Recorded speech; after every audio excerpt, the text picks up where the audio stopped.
Yo, what is good, YouTube? Krishan checking back in with another video. If you would like to support me or the channel in any way, you can do so by liking this video and subbing to the channel.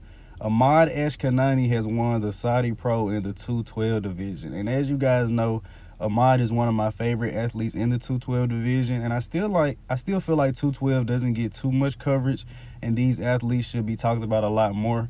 But Ahmad was already qualified for the 2022 Mr. Olympia. I believe he just did this show because he was already in the area. But this wasn't too stacked of a lineup. In second place, I believe, was Muhammad Al-Azim. I believe is how you pronounce his name. But pretty much all the coverage from this show was in a different language, so I didn't understand it too much. But big congrats to Ashkanani. And in our next story of the day, we actually have a physique update from Behrooz Tabani. This was posted up about 3 days ago. And if you guys don't know who Behrooz is, he's actually from Persia, and he's coached by Milo Sarchev. He placed third at the Romania Pro to Rafael Brandao and Samson Dowda. And this guy is just insane. And he honestly does resemble Hadi Chupin a lot, man. I guess that those are those Persian genetics. But, man, look at this front relaxed pose. This is honestly insane to me. Look at the back. Look at the conditioning. Could Behrooz be the next big thing in bodybuilding? And from my knowledge, Behrooz has actually been pretty good for a while. He's just had difficulty getting to the States.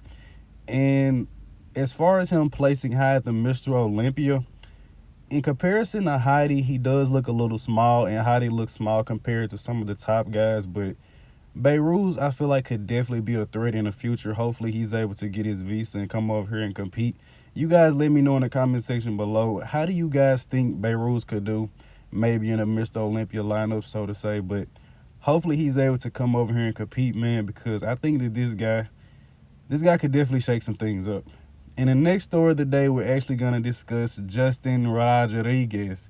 And Justin keeps putting up these updates, guys, so I'm going to keep talking about Justin because he puts up updates probably more than any other pro. But the more updates I see of Justin, I'm going to let you guys know now. Justin is going to be one of the top guys at the Arnold Classic. I'm not going to let you guys know my predictions yet, but trust me, you heard it over here at GOAT Fitness. Justin is going to be up in that top 3 to 5. I don't want to just give out my predictions, but every update, he just looks insane, man. When you guys are looking at Justin's updates, look at the competition updates, look at Justin's front shots, look at the competition front shots, man. And there are not too many people talking about Justin Rodriguez, and I believe, like, he can potentially be up there in that second place spot. Now, in our next update, we actually have a side chest post from Brett Wilkin. Now, Brett is a guy pretty much everyone is expecting to come up, place second, place third. Some people may even have him challenging Brandon Curry for their Arnold Classic title. Now, I love Brett's physique, but I feel like Brett will still need a little more time before he's just at that top level. Us seeing how Nick Walker just won the New York Pro and won the Arnold Classic and placed top 5 at the Olympia, I think people are starting to think that that is common. But what Nick did was pretty much unheard of.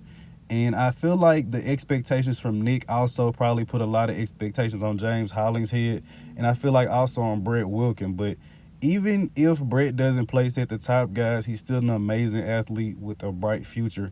You guys just have to remember that what Nick Walker did is insane. So not necessarily everyone is going to come out as a pro and win the New York Pro and the Arnold Classic and place top 5 at the Olympia. I believe Brett will do great at the Arnold Classic, but I personally don't think that he'll be in the top 2 or 3. In the next update of the day, we actually have a physique update from blessingawodibu. And this may be my first time putting a physique update of Blessing up on the channel, man. But he honestly looks insane. I'm not sure if you guys know, but back when Blessing and Nick kind of had the fake beef before the New York Pro, I was really kind of onto Blessing because he talked a lot of noise, so to say. He talked very crazy to Nick Walker, and he didn't even get the chance to stand next to him.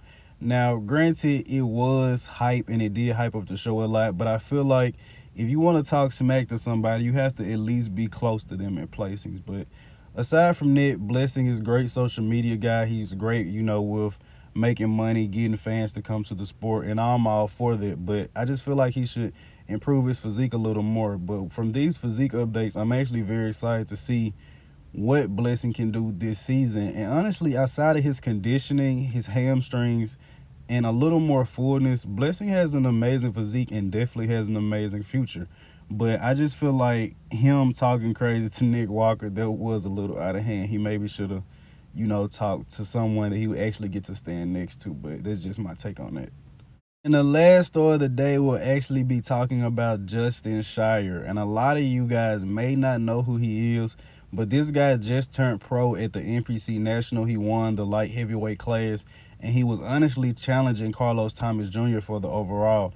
And I'm pretty sure pretty much all of you guys probably watch Fuad's podcast, and he's on there. He's a hostile athlete. But this guy's physique actually really, really impressed me at the Nationals, almost more than Carlos Thomas Jr.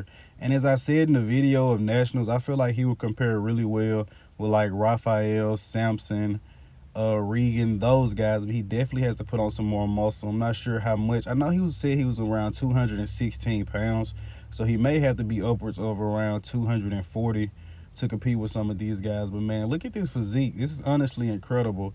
And not gonna put any back shots up in this video, but he definitely could improve on his back some. But other than his back, man, glutes, hamstrings, quads, his legs weren't as full at Nationals. He said he kind of did too much cardio and kind of tore down his legs some. But other than that, man, this guy has incredible arms, incredible forearms, and I'm very excited to see what he can do in the pro league. I don't think I've seen anyone else talk about him at all, but I watch all his videos. I follow him on Instagram, and I keep up with this guy a lot.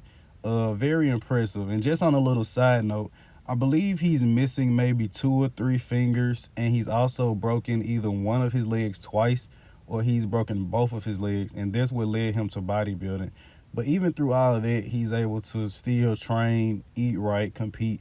Also owns multiple businesses. I mean, that's kind of on another side note, but if you guys don't know who Justin Shier is, you guys should really check him out, and I really think he's going to be a force in the future. But I hope you guys did indeed enjoy this video, man. Not too much going on in the sport right now, but those were a couple topics that I did want to talk to you guys about today. If you guys liked the video, let me know in the comment section below. If you hated it, either way, I appreciate it. Like, comment, and sub. I'm out.